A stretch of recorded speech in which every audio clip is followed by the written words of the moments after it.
Morning students. Adesh ITI में lecture channel में आपका स्वागत है। हम आपको आज डायमेंशनिंग के बारे में बताएंगे। डायमेंशनिंग किस तरीके से की जाती है,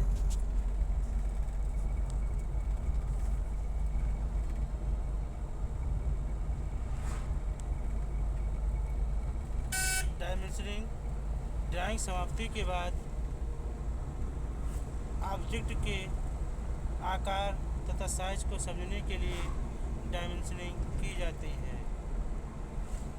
बिना डायमेंशनिंग के ड्राइंग नहीं होती है। डायमेंशनिंग अथवा व्यवस्था वस्तु के आकार तथा उसके बनाने की विधि का प्रारूप होता है। डायमेंशनिंग BSI द्वारा डायमेंशनिंग mm में प्रदर्शित की जाती है। जैसे कि अगर एक रेखा की लंबाई 40 है, इसका मतलब होता है 40 मिलीमीटर। डायमेंशनिंग में संख्या के साथ mm को लिखना जरूरी होता है। एलिमेंट ऑफ द डायमेंशनिंग के तत्व, यह पतली रेखा होती है जो किसी वस्तु की मांग की रेखा तक बढ़ाने के लिए प्रयोग की जाती है। डायमेंशनिंग का प्रयोग डायमेंशनिंग के लिए किया जाता है। सबसे पहले एक एक्सटेंशन लाइन होती है। एक्सटेंशन लाइन जिस वस्तु की डायमेंशनिंग करनी होती है उसके किनारों से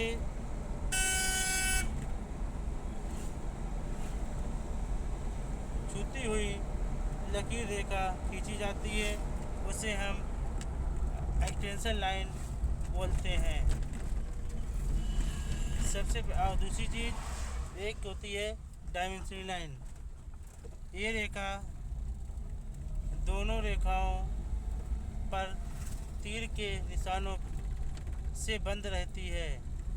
बीमा रेखा केवल तभी एक दूसरे को काटती है जब अतिरिक्त स्थान उपलब्ध ना हो। आदर्श रेखाओं का विमांकन नहीं किया जाता है। आदर्श रेखा से तात्पर्य है छिपी हुई रेखाओं से। डायमेंशनिंग लाइन एक दूसरे को कभी काटती नहीं है। ये लाइन भी हल्की होती है। डायमेंशन लाइन एक्सटेंशन लाइन के साथ एक्सटेंशन लाइन के बीच में खींची जाती है। दो एक्सटेंशन लाइन के बीच में एक डायमेंशन लाइन होनी चाहिए। डायमेंशन लाइन का स्थान भी सही तरीके से होना चाहिए। अब हम आपको एरो हेड के बारे में बताएंगे। एरो हेड किस तरीके से लगाना चाहिए, किस तरीके नहीं लगाना चाहिए। एरो हेड हमेशा उसका जो अनुपात होता है वो 3:1 होता है। कहने का मतलब ये है कि मोटाई मान लीजिए 1 mm है तो उसकी चौड़ाई 3 mm, 1:3।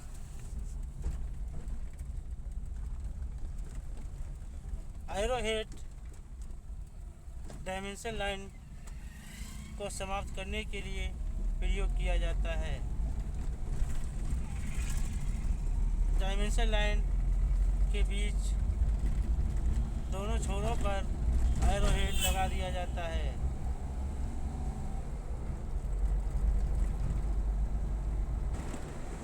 इसके बाद हम आपको कल के चैप्टर में